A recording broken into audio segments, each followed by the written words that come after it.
তো এমন কি ঘটনা ঘটে যার জন্য বিএস প্লেয়ারটা গেম ব্যাক করতে বাধ্য হয়। তো আমার সামনে এই যে প্লেয়ারটাকে দেখতে পাচ্ছ, এটা কিন্তু কিছুদিন আগে সেই বিএস প্লেয়ারটা যে আমাকে মেরে দিছিল।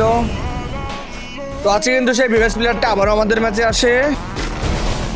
এটা ভালো টিম।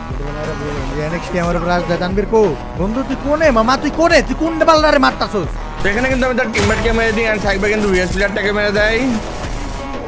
তো এখানে কিন্তু হাওয়াতে আমি তাদের আরেকটা টিমমেট মেরে দিই। তো এটাই কিন্তু সেই বিএস প্লেয়ারটা।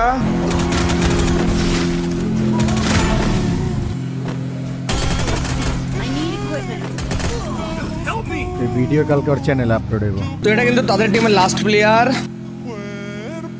তো এখানে কিন্তু বিএস প্লেয়ারটা গেমটা ব্যাক করে দেয়, কিন্তু তাদের জোন পুশারটা কিন্তু আবারও তাদের দুইটা টিমমেট রিভাইভ করে দেয়। তো এটা কিন্তু লাস্ট এনিমি, যদি এটাকে মেরে দিই তো সবাই মিলে সাবস্ক্রাইব করবা এন্ড কমেন্টে জানাও বিএস প্লেয়ারটা কেন ব্যাক করলো।